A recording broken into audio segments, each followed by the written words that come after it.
Jina langu naitwa Abdallah Mnubi Abasi, ni katibu wa kamati ya maadili kupitia Jumuiya ya Maimamu Zanzibar. Tuko hapa katika masjidi hapa wa Mazurui.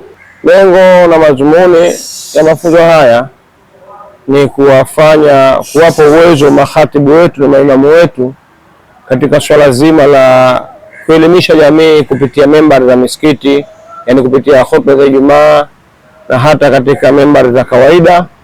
Kwa hiyo tuko hapa kwa ajili ya kusimamia sisi kama jumuiya ya maimamu kuhakikisha maimamu wetu hao wanapata mafunzo, na baada ya kuyapata mafunzo haya kwenda kufanyia kazi huko katika misikiti yao, kwenda kuelimisha jamii yao.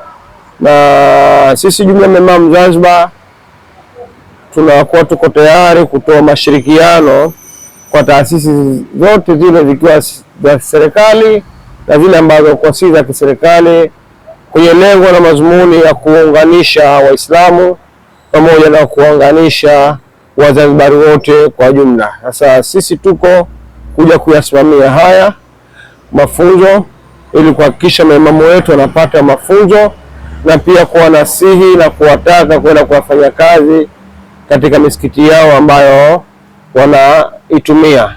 Lakini pia nitoe wito kwa maimamu walopata mafunzo haya, isiyo tu mafunzo wanakuwa wana wao tu, bali hakikishe wanakwenda kuelimisha jamii katika haya ambayo wameyapata na yale mengine ambayo wao wenyewe kama ni maimamu wanaelewa. So kazi ya msikiti ni kazi ya kuisimamia jamii kielimu, kuisimamia jamii kitaaluma, kuisimamia jamii kimatatizo. Imamu si kazi yake tu kusalisha, bali imamu ni kiongozi wa eneo ambalo msikiti wake upo.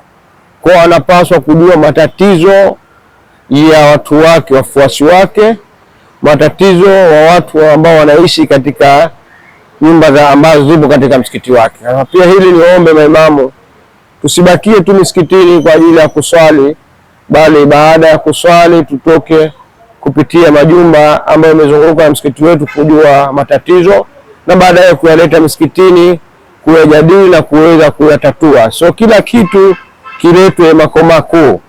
Vitu vingine vinakiwa msikiti wenyewe utatue tatizo lile. Na kwa bahati nzuri sisi jumuiya ya maimamu Zanzibar tuna uongozi wa kila wilaya.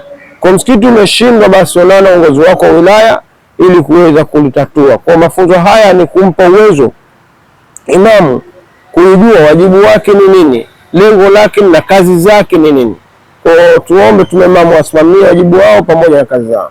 Naitwa Maalim Juma Ali Juma, ni imamu wa Masjidi Nur Mtopepo, pia ni katibu wa jumuiya ya maimamu wilaya ya Magharibi. Nimejifundisha katika sehemu hii tokea jana mpaka leo kwamba katika mwili wa mwanadamu kuna kiungo kinastahiki kichungwe ambao ni moyo.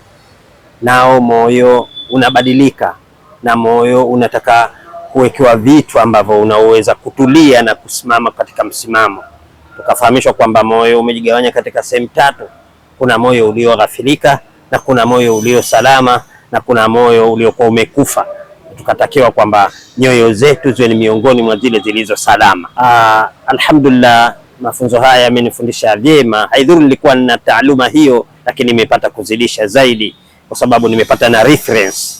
Kwa hiyo nitapata kutumia katika hotuba, nitapata kutumia katika kusomesha masomo haya pamoja na ushahidi ambao unaotokana na Qur'ani na Sunna. Kwa hiyo nimepata, kama ni taaluma nimeongeza zaidi kwenda mbele kwa sababu nimepata na ushahidi wa yale ambayo nitakayoyazungumza. Kawaida mwanadawa huwa halazimishi, huwa anaelekeza. Unapokuwa unawaeleza watu jambo, na haswa katika hotuba Ijumaa, huwa unalenga, mimi leo katika Ijumaa yangu ya leo, waumini watakao kuja swali katika msikiti na hutubu mimi, na kusudia kuwafundisha jambo kadha na waondoke nalo. Tukifuata mafundisho ya Mtume sallallahu alaihi wasallam, ametufundisha ya kwamba khairul kalam kalla wa galla, ubora wa maneno kidogo yenye kufahamika. Jamii naitaka kwamba tuwe na nyoyo zilizosalimika, sababu moyo ukitengenea mwili wote pamoja na matendo yatatengenea, na itakuwa ni salama baada ya kuondoka kwetu tunapokwenda onana na Mola wetu. Na moyo ukiharibika, kwa maana ukiwa miongoni mwa moyo uliokuwa mibaya, basi huyu mtu atakuwa katika makazi mabaya duniani, atakuwa makazi mabaya kabrini, na siku ya Kiyama atakwenda kuingia katika hali mbaya ambayo ya mateso, ambayo kwa miili yetu hatuhimili. Tumwombe Allah atuwezeshe na atupe nguvu inshallah. Kwa jina naitwa Lali Amor Haji, Imamu Masjid Muhammad. Kwa hakika nimepata fursa hii ya semina maalum ya maimamu na makhatib katika msikiti huu. Pia vile vile hatunabudi kumshukuru Allah subhanahu wa ta'ala kuweza kupata semina elekezi, kwani mengi ambayo nimejifunza katika semina hii. Moja katika yale ambayo nimejifunza ni tarbiyatul islamia. Nimejifunza tabia, malezi na akhlaqi mbalimbali. Kama mimi imamu na khatibu, ni vizuri pale ambapo ninapotoa hutuba ama kuwa imamu kuhakikisha waumini wanaoswali katika msikiti wangu wanafuata mila na desturi na utaratibu wa mafundisho ya Allah subhanahu wa ta'ala na yale yote aliyotufundisha Bwana Mtume Muhammad sallallahu alaihi wasallam. Kwa hakika moja ya sehemu ya mafunzo haya, tunachukua fursa hii kuishukuru ofisi ya Mufti Mkuu wa Zanzibar pamoja na wale ambao walishirikiana katika kutupa semina hii, maimamu na makhatib.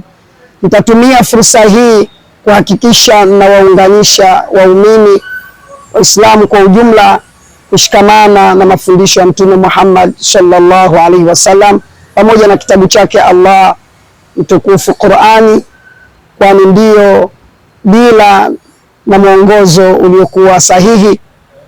Kwani Waislamu tukiwa kitu kimoja, tutahakikisha mila na desturi ya malezi kwa watoto wetu, kwa jamii, kuwa katika muonekano uliokuwa mzuri, kwani ndio mafundisho ya Bwana Mtume Muhammad sallallahu alaihi wasallam. Anasema, wafundisheni watoto wenu mambo matatu: hubbu nabiyukum,